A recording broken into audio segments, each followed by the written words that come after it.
sələfin mənhəci hamısının üstündür. Ona görə sələflərdən biri, bidətçinin biri var idi. Danışanda onu dedilər ki, qorxmursan ki, qiyamət günü, onun qeybətini edib qiyamət günü gələcək.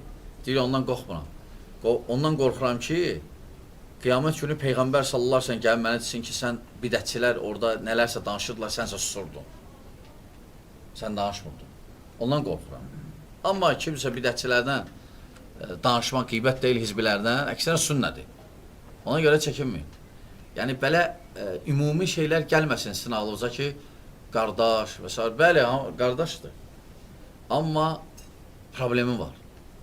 Problemi var dində və biz dini qorumaq üçün, sünnəni qorumaq üçün Əhlüsünnə vəl Cəmaənin hansı ki, sahabələrin vaxtından indiyəcən qorunur, saxlanır, onu qorumaq bizim üçün fərzdir, vacibdir.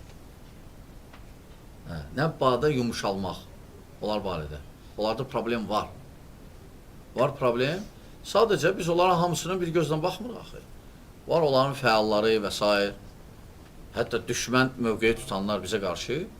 Var sadəcə allanmışlar, var məsələn, qardaşdır, bilmir nə var, nə yox. Bilmir. Sadəcə deyir, hamı qardaşdır. Onların yanında oturanda deyirlər, nə deyilir, hamısı yalandır, bizdə yoxdur elə şey, biz beləyik, biz beləyik.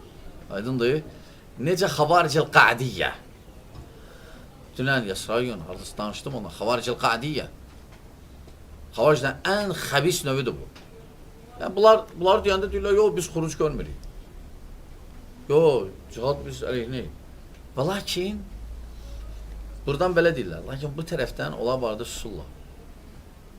Bəzən deyirlər, hələ rəy var. İndi vaxtı deyil. Gücü yoxdur. Bunlar xavaricil qadiyyədir. Ən xəbisləridir bunlar, ən təhlükələri. Ona görə, qardaşlar, əlhamdülillah, indi bilən qardaşlar var. Əgər onlar deyirsə, qulaq asın sözlərinə. Yəni, bu söz-söhbət hələ belə deyil. Mən o vaxtda danışılanda görüş olaraq Əhlüsünnədən belə bir şey gətirilib. Məsələn, orada güc olarsa və heç bir fəsad olmazsa, yəni bu şərtlər var da. Yəni bu Əhlüsünnənin görüşlərindən biri olar. Alimlər kimsə İbn Həcər Rahimehullah Fəthül Baridə Əhlüsünnəyə mənsub edərək gətirir deyə belə bir şey gətirilib.